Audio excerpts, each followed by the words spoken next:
நாகராஜிட்டையும் கேட்டுருவோம். நாகராஜிட்டையும் கேட்டு வந்துடுறேன். நாகராஜ், இதில் உங்களோட பார்வை என்ன? திமுக தரப்பு கடுமையான குற்றச்சாட்டை வைக்குது. பெருமாள் மணி வேற இங்கே வந்து ஒரு குண்டை தூக்கி போட்டிருக்காரு. 2002 உங்கள் ஓட்டு மேட்டூர் தொகுதியில் இருந்துச்சு அப்படின்னு சொன்னால் இந்த தடவை உங்களோட வரைவு வாக்காளர் பட்டியலில் உங்களோட பேரே இருக்காதுன்னு வந்து எனக்கே சொல்லியிருக்காரு. அவர் இருக்காதா என் பேர்? அனைவருக்கும் வணக்கம் சார். ராஜா சார், சொல்லுங்க சார். தமிழ்நாட்டில் ஓட்டு ரொம்ப காஸ்ட்லி சார். தமிழ்நாட்டில் ஓட்டு ரொம்ப காஸ்ட்லி. அது திமுக வந்ததுக்கப்புறம், கோயம்புத்தூரில் செந்தில் பாலாஜி போன்ற அமைச்சில் வந்ததுக்கப்புறம் வெள்ளி கொலுசிலிருந்து 5,000 10,000 5,000 ரொம்ப காஸ்ட்லி ஆயிடுச்சு சார். யாரும் விட்டுற மாட்டாங்க ஓட்டையெல்லாம். ராஜாவும் விட்டுற மாட்டேன்னு நினைக்கிறேன் நான். அதனால் யாரும் ஓட்டை விட்டுற மாட்டாங்க சார். ஓட்டும் போகாது சார். திமுக எதை ஏற்றுக்கொண்டது இதை ஏற்றுக்கொள்வதற்கு அப்படிங்கிறது என்னோட கேள்வி. புதிய கல்விக் கொள்கை ஏற்றுக்கொண்டீர்களா? அணை பாதுகாப்பு மசோதாவை ஏற்றுக்கொண்டீர்களா? ஒரே நாடு ஒரே தேர்தலை ஏற்றுக்கொண்டீர்களா?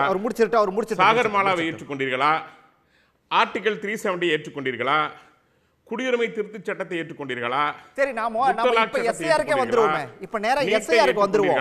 இங்க நிறைய டவுட் பாத்துக்கிற மக்களுக்கு நிறைய டவுட் இருக்குறதால அதுக்குள்ள டிராவல் பண்ணலாம். புதிய குற்றவியல் சட்டத்தை ஏற்றுக்கொண்டீங்களா? இல்லைங்க ஏதாவது புதுசா ஒண்ணு ஏத்துக்க. சரி, ஓகே பாஜக கொண்டு வர எதையும் திமுக எதையுமே ஏத்துக்க மாட்டோம்.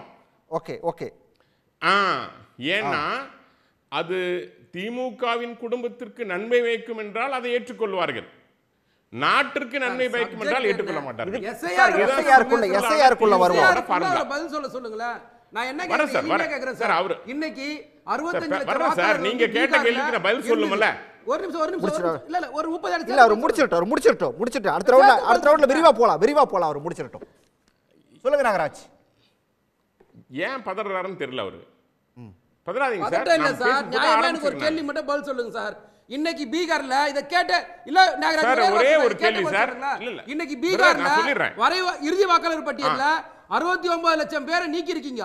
இந்த 69 லட்சம் பேரு நாடாளுமன்ற தேர்தலில் ஓட்டு போட்டாங்களா ஓட்டு போடலையா? அப்படி ஓட்டு போட்டிருந்தாங்கன்னா அந்த தேர்தல் செல்லாதுன்னு சொல்ல உங்களுக்கு திராணி இருக்கா? சரி, நாகராஜ் பதில் சொல்லுங்க. கேள்வி நாகராஜ், இறுதி பட்டியல்ல அதுக்கப்புறம் 25 லட்சம் பேர் சேர்க்கப்பட்டிருக்காங்க பிரதர். தெரியுங்களா? எத்தனை லட்சம் பேர் நீங்களே சொல்லுங்க.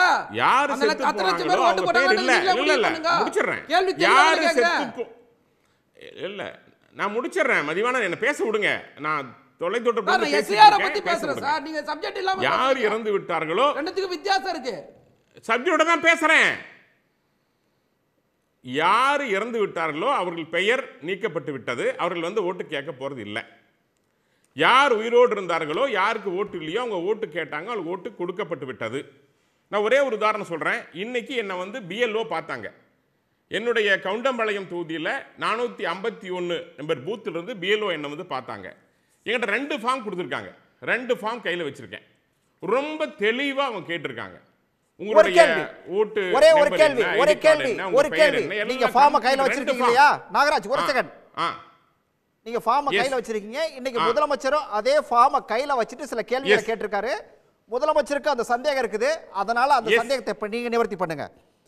அதுல வந்து ஒரு புதிய போட்டோ ஒட்டணுமா தேவையில்லையா? முதலமைச்சர் கேட்கிறாரு. ஒட்டணுமா வேண்டாமா? நிச்சயமா ஒட்டணும் சார். சார் நீங்க 18 வயசுல பழைய போட்டோ எடுத்துட்டீங்க. இன்னைக்கு உங்களுக்கு 45 வயசு ஆயிருச்சு. விருப்பம் இருந்தா ஒட்டிக்கலாம், தேவைனா ஒட்டலாம். தேவைனா ஒட்டலாம். நீங்க உங்களுடைய முகம் மாறி இருந்தால் முடிச்சிடுறேன் சார். உங்களுடைய அடையாளம் மாறி இருந்தால் சரி சார். உங்களுடைய பழைய அடையாளம் மாறி இருந்தால், உங்களுடைய அடையாளம் வேணும்னா, ஐடென்டிட்டி வேணும்னா நீங்க ஒட்டணும் சார். போட்டோவை ஒட்டணும். எங்களுடைய பிஎல்ஓ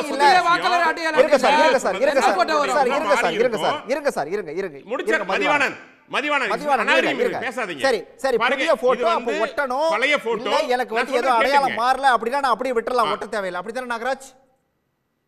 விட்டுறலாம். ஆமா. Yes clear. ஓகே. நான் போட்டோ ஒட்டல அப்படிங்கிற காரணத்துக்காக என்னுடைய விண்ணப்பம் நிராகரிக்கப்படுமா படாதா? நிச்சயமாக நிராகரிக்கப்படாது. உங்களோட படிவம் நிராகரிக்கப்படாது. பாஜகவுடைய செய்தி தொடர்பாளர் நாகராஜ் சொல்றாரு, பதிவு பண்றாரு. Right, okay. இது ஓகே ஓகே ஓகே. இல்ல இது முதலமைச்சர் கேட்ட கேள்வி. Okay okay okay okay. புதிய வாக்காளர் ஓட்டர் ஐடி வந்துனா எந்த போட்டோ என்ன முடிச்சிடுறேன், ஒரே நிமிஷம் முடிச்சிடுறேன் இந்த சார், முடிச்சிடுறேன். சரி சொல்லுங்க, வாங்க. என்ன பேச விடுங்க. ஓகே சார், BLO கொடுத்த தகவல் உங்களுடைய முகம், உங்களுடைய முகம் மாறாம இருந்திருந்தா, உங்களுடைய இந்த அடையாளம் இருந்திருந்தா, நீங்க இந்த மாறி இருந்தா இந்த படத்தை ஒட்டுங்க, புதிய படத்தை ஒட்டுங்க அப்படின்னு தான் அவங்க ரெக்வெஸ்ட் பண்றாங்களே ஒழிய ஒட்ட வேண்டாம் அவங்க சொல்லல. படத்தை ஒட்டிருங்க, ஏன்னா இப்ப கரண்ட்ல என்ன பொசிஷன் இருக்குதோ அந்த படத்தை ஒட்டிருங்க அப்படின்னு அவங்க அறிவுறுத்துறாங்க. இது BLO சொன்ன விஷயம். அதனால நிச்சயமாக அவங்க சொல்றது என்னன்னா, உங்களுடைய அடையாளம் மாறி இருந்தாலும் மாறாவிட்டாலும் நீங்கள் புதிய படத்தை ஒட்டி விடுங்கள் அப்படின்னு அவங்க அறிவுறுத்தல் செய்யறாங்க. இதுதான் BLO சொன்னது. ரெண்டாவது கொஸ்டின் நீங்க கேளுங்க. அதுல அந்த உறவினர் பெயர்னு ஒரு காலம் கொடுத்திருக்காங்க. இது நான் கேட்கல, முதலமைச்சர் தான் கேட்டிருக்காரு. உறவினர் பெயர் அப்படிங்கிற ஒரு காலம் கொடுக்கப்பட்டிருக்குது.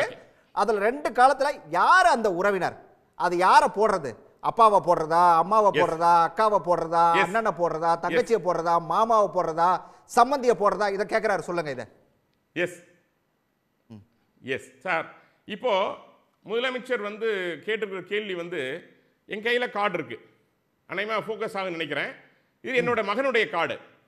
இந்த கார்டுல உறவினர் பெயர்னு போட்டிருக்கு. யார் பேர் தெரியுங்களா? என்னுடைய மகன் கௌஷிகரனுடைய அந்த கார்டுல இதில் இருக்கிற இந்த பெயர் கீழே உறவினர் பெயர் நாகராஜ், தந்தையுடைய பெயரை போட்டப்பட்டிருக்கிறது. இன்னைக்கு பல பேர் தாயார் தங்களுடைய மனைவி அல்லது உறவினர் பெயர், அதெல்லாம் உறவினர் சார். இப்போ சில பேர் சிங்கிள் மதர் இருக்காங்க. சிங்கிள் மதர் அவங்க அப்பா பெயரை தந்தையார் பெயரை சொல்ல மாட்டாங்க, மகன் அப்பா போடாம இருப்பாங்க. உறவினர் பெயர் தாய் வந்துருச்சுன்னா அடுத்த காலத்துல உறவின் முறை என்னன்னு கேக்குறாங்க. அதே அப்ளிகேஷன்ல தாய் அப்படின்னு எழுதுனா வேலை முடிஞ்சது. இதுல என்ன சந்தேகம் உங்களுக்கு? சரி, என்ன சந்தேகம்? முதலமைச்சருக்கு என்ன சந்தேகம் கேக்குறேன் நான். ஓகே, முதலமைச்சரே கேளுங்க. இதுல என்ன சந்தேகம்? நான் ப்ரூஃபோட சொல்றேன். என் கையில கார்டு இருக்கு, கார்டுல உறவின் முறை உறவின் பெயர் கேட்டு என்னுடைய பேர் போட்டிருக்கு. கீழே அது கீழே ஃபார்ம்ல என்ன உறவுன்னு கேக்குது, தந்தையார் போடுறாங்க, வேலை முடிஞ்சது. தாயார் பெயர் இருந்தா தாயார்னு சொன்னாங்க, வேலை முடிஞ்சது. என்ன சந்தேகம் முதலமைச்சருக்கு? முதலமைச்சர் மக்களை குழப்புகிறார். இதுதான் என்னுடைய சிறந்த ஒரு முதலமைச்சர் கேள்விக்கு பதில். உடனுக்குடன் செய்திகளை தெரிந்து கொள்ள சன் நியூஸ் பெல் ஐகானை கிளிக் பண்ணுங்க.